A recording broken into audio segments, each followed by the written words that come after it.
रानी परी की शादी। ये बात उस समय की है जब परियां आसमान में रहती थी और पृथ्वी पर लोगों की मदद करने के लिए आती थी। इस समय परीलोक में बहुत ज्यादा खुशी का माहौल बना हुआ था, क्योंकि परीलोक में रानी परी की शादी की तैयारी चल रही थी। रानी परी को रानी परी होने का बहुत घमंड था और कुछ दिनों बाद ही रानी परी की शादी का दिन आने वाला था।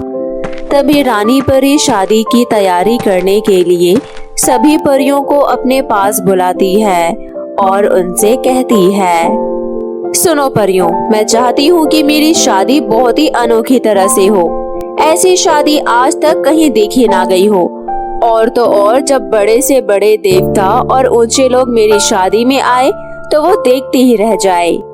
वैसे मैं सोच रही थी कि क्यों ना शादी मैं पृथ्वीलोक पर करूं। ये तो बहुत ही अच्छा विचार है रानी परी। पृथ्वीलोक पर सभी सामान हमें आसानी से मिल जाएगा। आप बताइए तो हम पृथ्वीलोक पर सभी तैयारियां शुरू करें। हाँ परियों, पृथ्वीलोक पर सबसे सुंदर बगीचा होना चाहिए। मैं चाहती हूँ मेरी शादी का मंडप एक बहुत ही खूबसूरत बगीचे में लगे। ठीक है रानी परी, जैसा आप चाहेंगे वैसा ही होगा। मैं आपको अच्छे से अच्छा बगीचा बताऊंगी। परी के कहे अनुसार बाकी परियां पृथ्वीलोक पर खूबसूरत बगीचा देखने की तलाश कर रही थी। तभी उन्हें एक बहुत ही खूबसूरत बगीचा नजर आ जाता है, जहाँ पर हरे भरे पेड़, रंग बिरंगी फूलों पर बैठी हुई तितलियाँ और पक्षियों की मीठी मीठी आवाज। ये सारी प्राकृतिक सुंदरता देखकर परी उसी बगीचे में मंडप लगाने का निर्णय लेती है। ये बगीचा तो खूबसूरत है, लेकिन शायद तुमने ये नहीं देखा, इस बगीचे के थोड़ी सी दूरी पर एक गांव बसा हुआ है जो बहुत ही गरीब सा लग रहा है, जहाँ पर लोगों ने फटे हुए कपड़े पहन रखे हैं। मुझे लग रहा है कि यहाँ पर शादी करेंगे तो ऊंचे ऊंचे व्यक्ति नहीं आएंगे, उन्हें यहाँ आना बिल्कुल पसंद नहीं होगा। आप चिंता मत करिए रानी परी, ये पूरा गांव हम कुछ ही दिनों में साफ कर देंगे और यहाँ के गांव के लोगों को हम किसी और गांव में भेज देंगे। नहीं नहीं परियों, हम ये नहीं करेंगे। अगर हम लोगों को यहाँ से दूसरे गांव में प्रस्थान कराएंगे तो उन्हें बहुत परेशानी होगी। क्यों ना हम अपनी शक्तियों से इन लोगों की गरीबी ही खत्म कर दे। वाकई ये आइडिया बहुत अच्छा है। वैसे भी परी हमेशा लोगों का भला सोचती है। अरे हाँ गीता परी, तुमने बिल्कुल सही कहा। परियां हमेशा लोगों का भला सोचती है। तुम कितनी अच्छी हो। तुम्हारे कहे अनुसार हम सभी लोगों के घरों की मरम्मत करवा देंगे। हाँ परी, तुमने बिल्कुल सही कहा। परियां वैसे भी हमेशा लोगों का भला सोचती है। वैसे रानी परी जी, आप बहुत अच्छी हैं। आपके कहे अनुसार हमने पृथ्वीलोक पर बगीचा ढूंढा और अगर आप इजाजत दे तो हम लोगों के घरों की मरम्मत करवा दे और शादी के समय सभी के घर में लाइट लगवा दी जाएंगी और तो और सभी लोगों को नए कपड़े भी दिला दिए जाएंगे। नहीं नहीं, तुम सभी परियां समझ नहीं रही हो कि मैं क्या कहना चाहती हूँ। मैं चाहती हूँ कि तुम कुछ ऐसा करो कि ये गाँव वाले खुद ब खुद अपने घर खाली करके चले जाए और उसके बाद हम उनके घर यहाँ से गायब कर देंगे और इसे भी बगीचे में सम्मिलित कर लेंगे। परंतु रानी परी, ऐसे तो लोग बहुत ज्यादा परेशान हो जाएंगे। देखो तुम परियों, अपना दिमाग मत लगाओ। जैसे मैंने कह दिया है सब वैसा ही करो। आज के बाद मुझे ये पूरा गांव खाली चाहिए। समझ आ गई मेरी बात? मैं परीलोक वापस जा रही हूँ। मैं थक गई हूँ, मुझे आराम करना है। इतना कहकर रानी परी पृथ्वीलोक से वापस परीलोक पहुँच जाती है और अपने आराम कक्ष में आराम करने लगती है।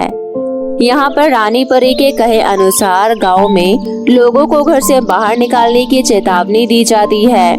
सुनो गांव वालों, मैं आप सभी से ये निवेदन करना चाहती हूँ कि आप ये गांव खाली कर दे।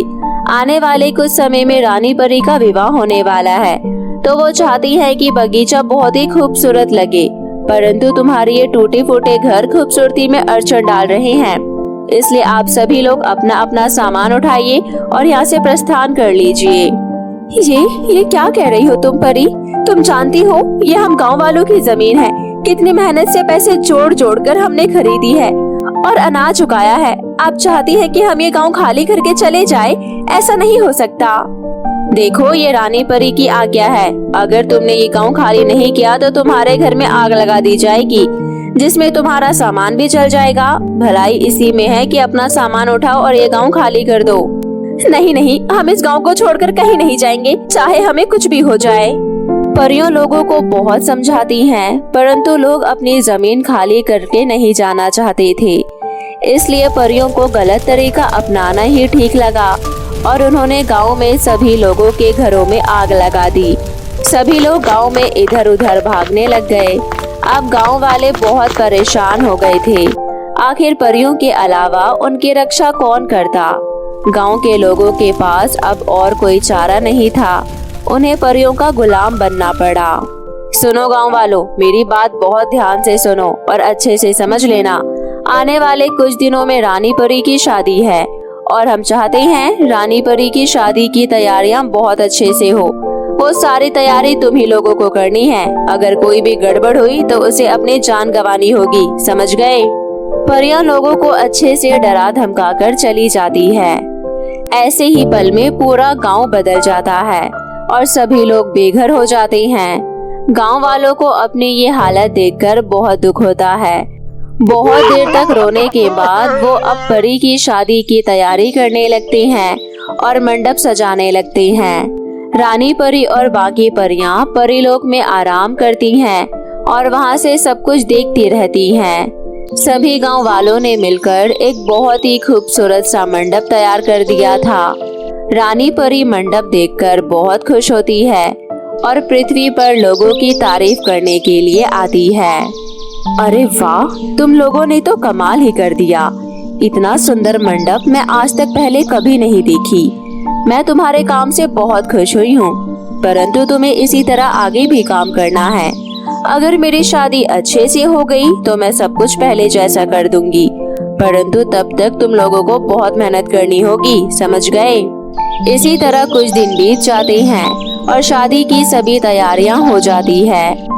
रानी परी की शादी का दिन आ जाता है और बारात आने वाली होती है। तभी गांव वाले बारात के स्वागत की तैयारी करते हैं और जैसे ही बारात आती है सभी गांव वाले बारात का धूमधाम से स्वागत करते हैं। बम पटाखे चलाते हैं, बारातियों पर फूल बरसाते हैं और उनका अभिनंदन करते हैं। रानी परी ने अपनी जादुई शक्तियों से गांव के सभी लोगों को सुंदर सुंदर पोशाक पहना दी थी। सभी लोग बहुत ज्यादा खुश थे और अच्छे लग रहे थे। गांव वालों ने रानी परी की शादी में बहुत मेहनत की थी ताकि उन्हें उनके घर वापस मिल जाए। रानी परी को सजाकर सभी परियां मंडप पर ले आती है और रानी परी का विवाह होने लगता है। विवाह की सारी विधि अच्छे से पूर्ण हो जाती है और उसके बाद सभी लोग स्वादिष्ट स्वादिष्ट भोजन खाते हैं। गांव के लोग बहुत दिनों बाद खाना खा रहे थे, इसलिए वो खाने पर टूट पड़ते हैं और बहुत देर तक खाना खाते हैं। खाना बहुत ही लाजवाब था। रानी परी का विवाह संपन्न हो जाने के बाद रानी परी की विदाई का समय हो जाता है। तभी सभी गांव वालों की आंखों में आंसू आ जाते हैं। ये देख रानी परी उनसे पूछती है, अरे ये क्या, तुम सभी गांव वाले रोने लग गए हो?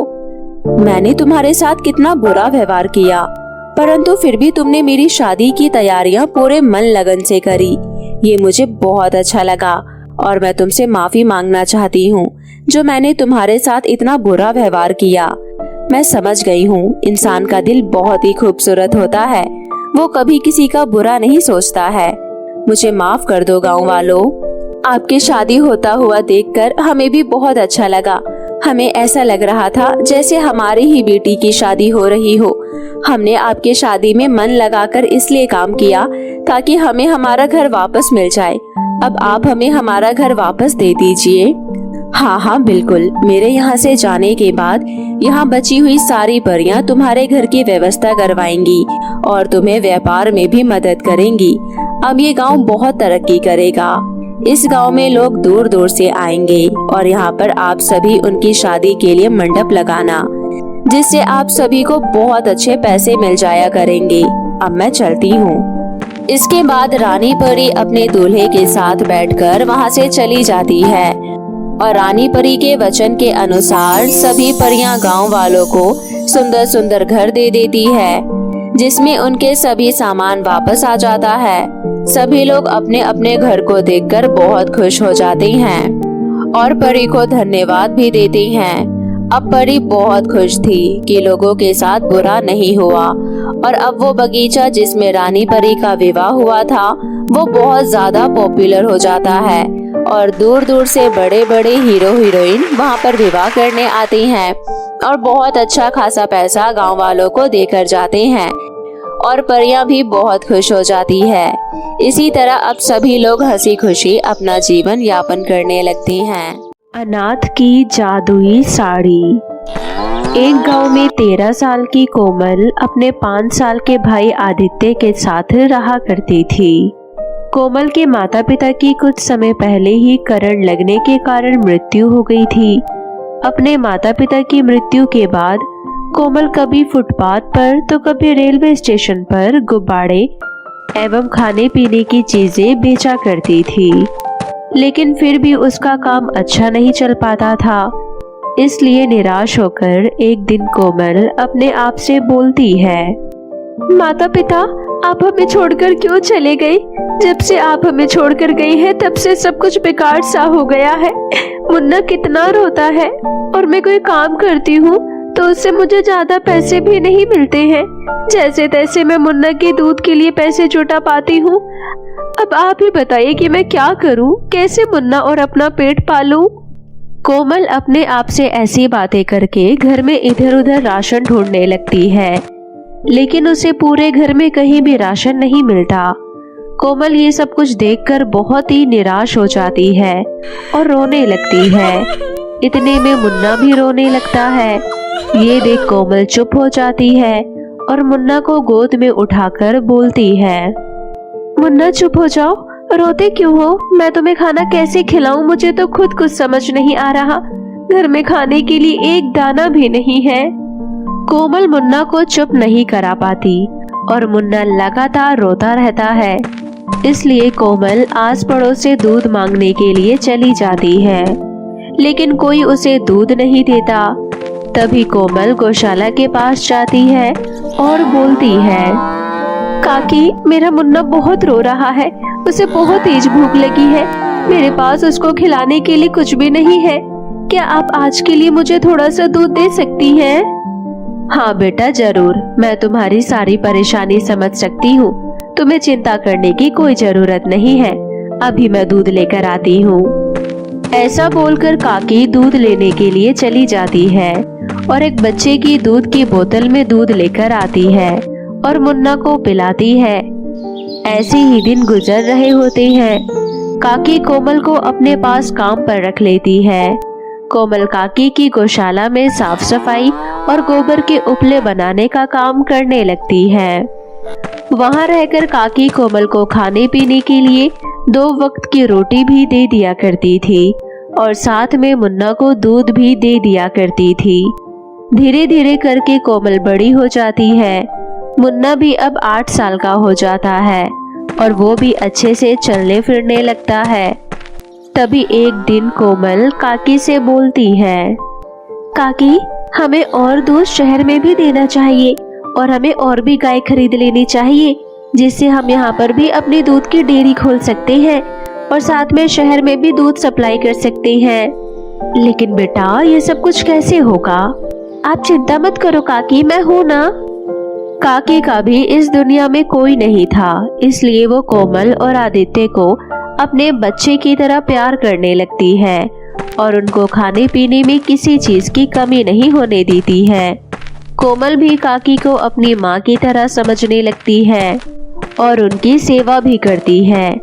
धीरे धीरे काकी और भी गाय खरीद लेती है और कोमल शहर जाकर दुकानदारों से बात करके आ जाती है और अगले दिन से ही कोमल गायों को दूध निकालकर बड़े बड़े बर्तनों में भरकर उन्हें टेम्पो में चढ़ाकर शहर में बेच देती है। ऐसे ही ये सिलसिला चलता रहता है।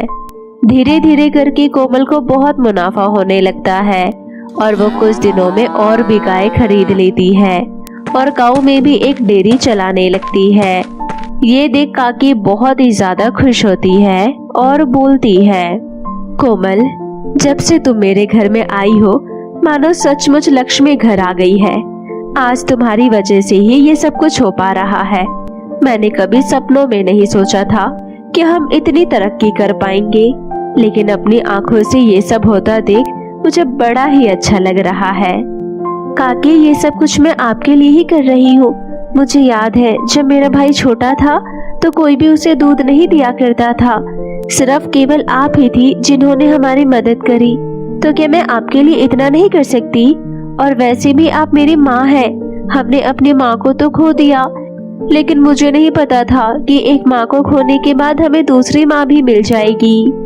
हाँ बेटा, मैं तुम्हारी माँ ही हूँ। अब मुन्ना 8 साल का हो गया है और हमारे पास इतने पैसे भी जुड़ गए हैं, इसलिए क्यों ना हम मुन्ने को स्कूल में एडमिशन करा दे। पढ़ाई लिखाई जीवन में बहुत जरूरी है। तुम तो पढ़ लिख नहीं पाई, लेकिन मैं चाहती हूँ कि मुन्ना पढ़ लिख जाए। हाँ काकी, आप सही कह रही हैं। मैं कल ही जाकर मुन्ना का एडमिशन करा देती हूँ। हाँ बेटा, अच्छे से प्राइवेट स्कूल में एडमिशन कराना। हाँ काकी, चलो खाना खाते हैं, मुझे बहुत जोरों से भूख लगी है। कोमल और काकी और मुन्ना तीनों खाना खाने लगते हैं। अगले दिन कोमल मुन्ना का स्कूल में एडमिशन करवा देती है और फिर मुन्ना स्कूल जाना शुरू कर देता है। वहीं कोमल गांव में डेयरी संभाला करती और शहर में भी दूध सप्लाई किया करती। ऐसे ही दिन गुजर रहे होते हैं। तभी एक दिन अचानक से काकी की मृत्यु हो जाती है। ये देख कोमल और मुन्ना बहुत रोते हैं। जैसे तैसे कोमल काकी का अंतिम संस्कार कर देती है। पड़ोस में रहने वाली सुमन ये सब देखकर बहुत खुश होती है, क्योंकि उसके मन में अलग अलग ही विचार आया करते थे और वो जैसे तैसे कोमल को बर्बाद करना चाहती थी, क्योंकि कोमल बहुत अच्छा पैसा कमाने लगी थी। तभी एक दिन सुमन कोमल के तबले में एक गाय को चुपके से जहर खिला देती है। अगले दिन सुबह सुबह कोमल जब उठती है तो वो देखती है कि उसके तबेले में एक गाय जमीन पर पड़ी हुई है। ये देखकर कोमल गाय के पास जाती है तो वो देखती है कि गाय की तो मौत हो चुकी है। ये देख कोमल बहुत ज्यादा डर जाती है और उसे समझ ही नहीं आता कि आखिरकार ऐसा हुआ क्यों। उसे कई बार शक भी होता है कि जरूर कोई न कोई काकी के ना होने का फायदा उठा रहा है, लेकिन वो जानती नहीं थी कि इसके पीछे कौन है, इसलिए वो किसी को कुछ भी नहीं बोल सकती थी। ऐसे ही दिन गुजर रहे होते हैं। एक दिन कोमल के गांव में जो दूध की डेयरी होती है उसमें सुमन आग लगा देती है। जब इन सब की खबर कोमल को लगती है तो उसके पैरों तले जमीन खिसक जाती है और वो तुरंत पुलिस को कंप्लेंट करके सब कुछ बताती है। तभी सुमन अपने कुछ गुंडों को भेजकर कोमल को मारने की धमकी देती है। कोमल और मुन्ना दोनों बहुत डर जाते हैं। तभी कोमल मुन्ना को लेकर एक नदी के पास जाती है और वहां जाकर बोलती है, हे नदी, मैं और मेरा भाई हम दोनों कूदकर जान देना चाहते हैं, क्योंकि अब बहुत हो गया है। जब से काकी हमें छोड़कर गई है तब से हमारा जीना दुश्वार हो गया है। कभी कोई गाय को जहर खिला देता है तो कभी कोई डेयरी में आग लगा देता है, लेकिन आज तो हमें मारने की धमकी दी है। मुझे पता है कि ये समाज हमें बिल्कुल भी जीने नहीं देगा, इसलिए हम दोनों खुद इस नदी में कूदकर जान देना चाहते हैं। माँ, पिताजी, मैं और मुन्ना आपके पास आ रहे हैं। ऐसा बोलकर जैसे ही कोमल नदी में कूदती है तो नदी परी कोमल और आदित्य दोनों को पानी से बाहर निकाल लेती है और बोलती है, कोमल बेटा, तुम इतनी सी बात पर जान क्यों देना चाहती हो? जिंदगी बहुत ही अनमोल होती है, इसलिए हमें हर परिस्थिति में सामना करना आना चाहिए। और फिर तुम चिंता क्यों करती हो? जो कुछ भी तुम्हारे साथ हुआ वो सब कुछ ठीक हो जाएगा। लेकिन कैसे? कोमल, मैं तुम्हें एक जादुई साड़ी देना चाहती हूँ, जिसको पहनकर तुम जिस किसी का भी नाम लोगी वो सोने का हो जाएगा, और साथ में ये जादुई साड़ी तुम्हारी रक्षा भी करेगी, इसलिए तुम्हें चिंता करने की कोई जरूरत नहीं है। ये जादुई साड़ी लो और खुशी से अपनी जिंदगी जियो। धन्यवाद परी, जो आपने आज हमारी मदद करी। कोमल परी का धन्यवाद करके अपने भाई आदित्य के साथ वापस से अपने घर चली जाती है और घर जाकर उस साड़ी को पहनती है और बोलती है, हे जादुई साड़ी, इस मटकी को सोने में बदल दो। कोमल के इतना बोलते ही मटकी सोने के रूप में बदल जाता है।